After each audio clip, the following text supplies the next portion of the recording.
All right, here we go. So we're going to talk about what's a pinched nerve in your neck. And, one thing I've always thought is funny is that we have a word for nerve pain in your leg. We call it sciatica, but the same type of pain in your arm, we don't really have a layman's term for it. So I just kind of tell patients that I think they have a pinched nerve in their neck. And really, it's sciatica of the arm. So our objectives for today's lecture are to review neck anatomy, to review arthritic changes that can occur in the neck, and then to go over some manifestations of arthritis in the neck, and then focus on the one that the presentation is named after, which is a pinched nerve in the neck or radiculopathy. So your spine has three main functions. One is to keep you upright. So it's like a coat rack. Number two, the spine moves, life is motion. And finally, the spine protects your nerves. So to review that again, your spine is like a coat rack. And in your neck, you can see that, your neck is holding up your head, and the size of your head is much bigger than your neck. So there's a big mechanical load on your neck. And then life is motion, so your spine moves. And then finally, you have your spinal cord and the nerves in your neck, and they have to be protected and function for your whole life. And so they have to be protected by the bones. And we know that, any machine that has moving parts and carries a big load is going to wear out over time, just like a car. And the same thing happens with the human body. So, a lot of people know someone who has arthritis in the hip, who's had a hip replacement or had a hip injection. And you can see that, in the hip joint, you have bones that move on each other, carrying a load, and they wear out. And when they do, you get arthritis. And this is what it looks like here on the right side of the screen. So you have bones rubbing up against each other, bone up against bone. The bone gets harder, so it looks chalkier and more white on the x-ray. But then the joint gets bigger and the joint surface gets bigger. And the thing that is a little bit more subtle is that with the changes in the joint, the bone kind of encroaches on or moves up against the soft tissues that are normally against the joint. So in your neck, each level in between vertebrae or the bones in your spine is a joint, and we call it a triple joint complex. So you have a shock absorber in between the main body of the bone in the front, and that kind of protects those bones from damage when your spine moves. And then you have two smaller joints in the back called facets that kind of guide motion. And in and around the joints, you have nerves. So you have the spinal cord in the middle, and then you have nerves coming off the spinal cord at each level in your neck. And when you get arthritis and those bone spurs encroach or move up against the soft tissues around the joints, those soft tissues include your nerves and your spinal cord, and so they can be affected. So arthritis can affect you in three ways in your neck. So you can have neck pain just from arthritis, which will cause some stiffness. And usually people do well with this, and we very, very rarely do any surgery for just neck pain from arthritis. Some degeneration or wearing down of your spine can cause pinching of the nerve roots, and that is called a pinched nerve in your neck or radiculopathy. Or the arthritis can pinch against the spinal cord in the center, and that can give you symptoms.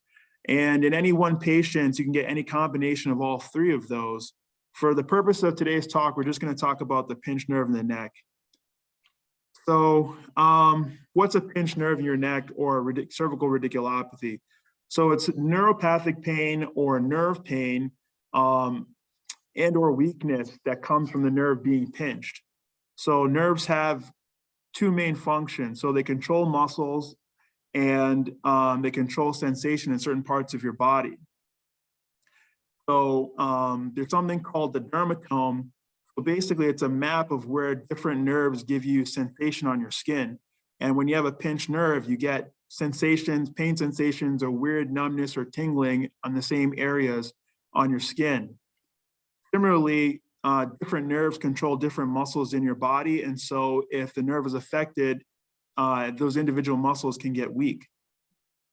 And then finally, there's two subgroups of a pinched nerve. One occurs in younger people between 30 and 50. And that's when you have a prolapse of the disc in between the main bodies of the vertebrae, and that can pinch a nerve.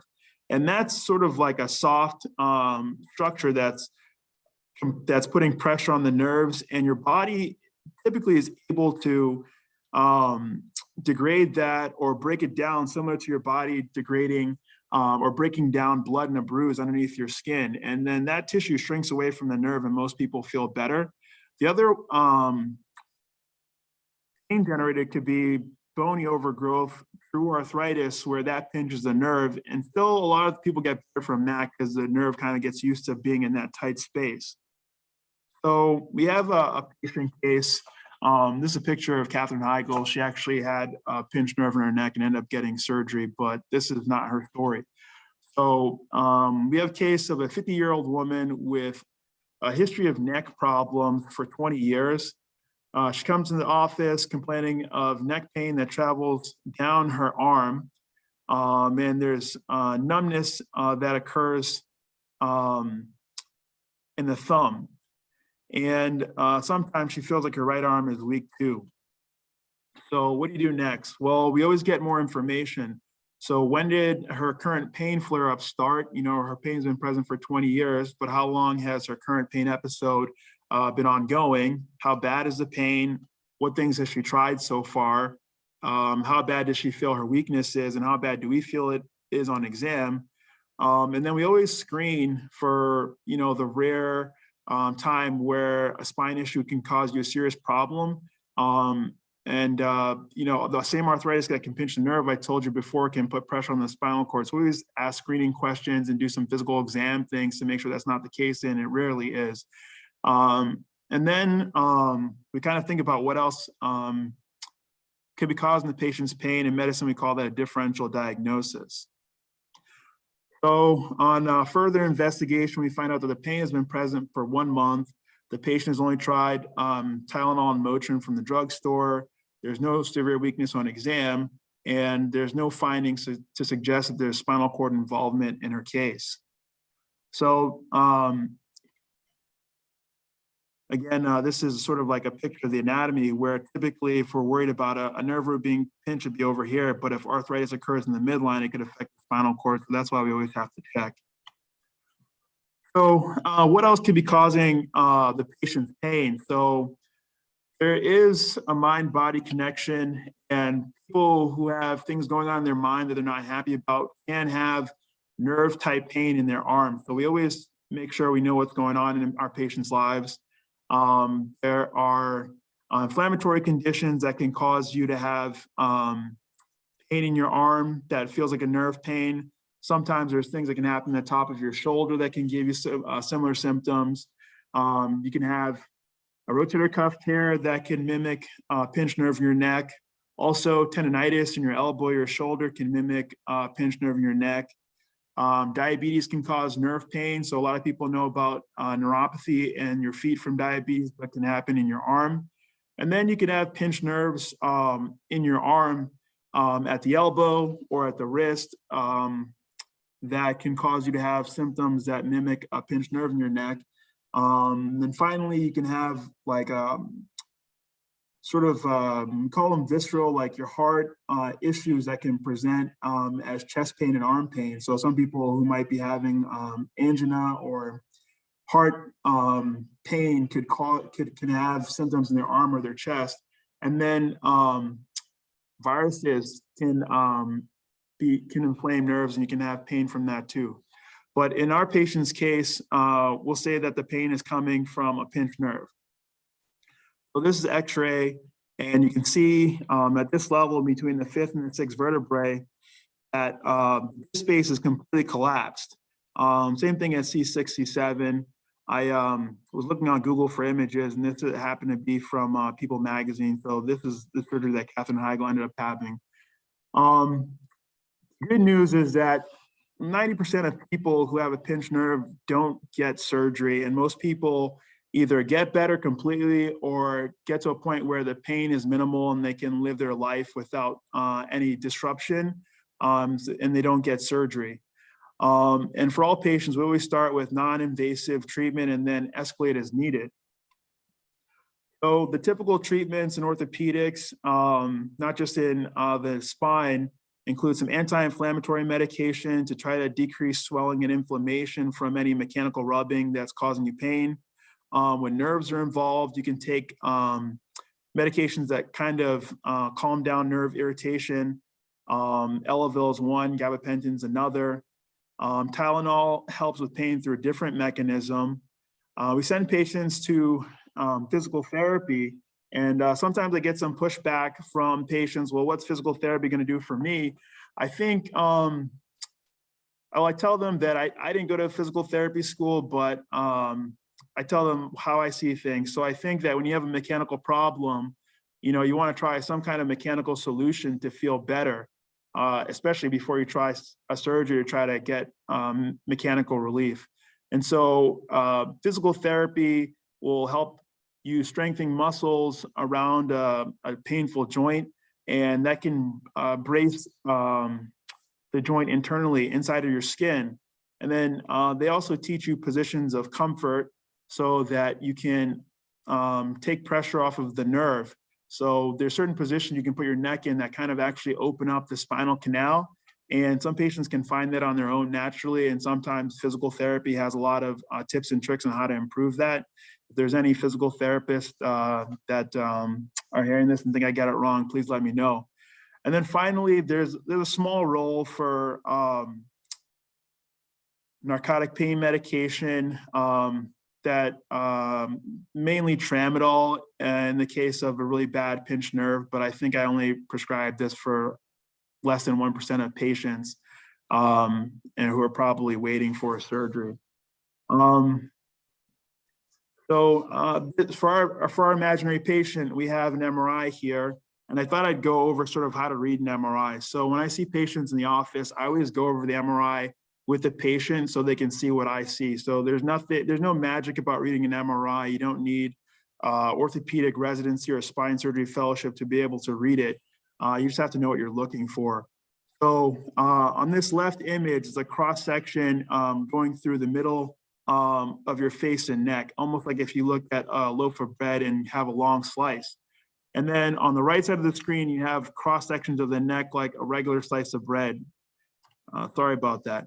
And in the center is where the spinal canal is. And usually that kind of looks like an egg. So in the center, you have the egg yolk, and that is your spinal cord. And then the egg whites is spinal fluid, and that cushions the spinal cord. It's like a shock absorber.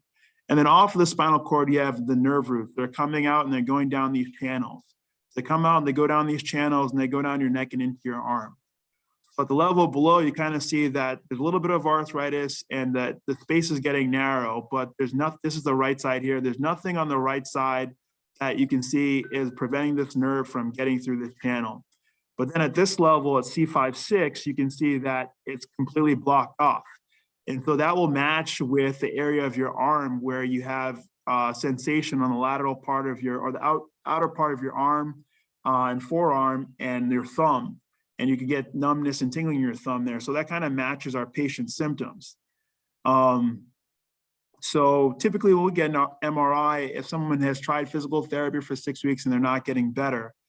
And then at that point, you know, you still have about 3 to 4 months to sort of get pretty close to where you're going to be in terms of pain relief after your pain starts. And so at 6 weeks to 8 weeks, if you're still hurting and the pain is interrupting your quality of life or your ability to work, you can try doing a cortisone injection, which pain management doctors do.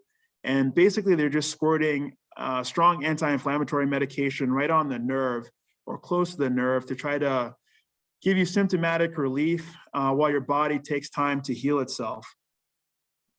And then if it's, you know, 3 to 4 months, you're not feeling better, you kind of have two options. So you can live with the pain and continue supportive cares like we previously discussed. And typically people will get marginal improvement in their pain over the course of a year. And the other option would be a surgery. And we only recommend that for people who have significant dysfunction, like they can't work, they can't sleep, or they can't do activities that typically they enjoy in life. And when that's the case, surgery has a good track record.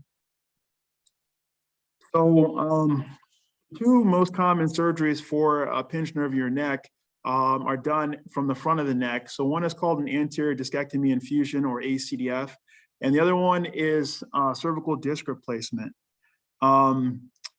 It might sound surprising, but the easiest way to get to the spine is actually from the front. You have a natural plane in the front of your neck that you can see on this model here, where there's a gap in between this muscle and structures in the midline of your neck. And you see it here on this cartoon as well. And within 1 inch, you can get down to the front of the spine. And then once we get down to the front of the spine, we go through that shock absorber or disc that I mentioned earlier, and that gives us access to the spot where the nerve is getting pinched. And we kind of unpinch it or decompress it. And that mechanical relief gives people relief of their arm pain. And so once we go to the front of the neck and we take out that disc material, we have to put something back there to stabilize your spine. So when we put in a spacer that doesn't move, it's called a fusion. And when we put in a spacer that moves, it's called a disc replacement. And, you know, every surgery is tailored to the individual, and using a fusion or a disc replacement both have great outcomes. And sometimes I even use both depending on the situation. Again, usually most people don't need surgery, but when they do, and we have great evidence that it's a mechanical problem and it gets better from non-surgical mechanical treatment options, and the track record for surgery is really good, and you know, higher than 95% of people get relief of that chronic pain with a surgery. And you know, this is one of my surgery patients from a few months ago. She's 6 weeks. She was 6 weeks out from surgery, and you know, it was incredible. She was basically back to her life, and so we kind of had this idea to do a bobblehead type of video. But yeah, I'm happy to take any questions you guys might have.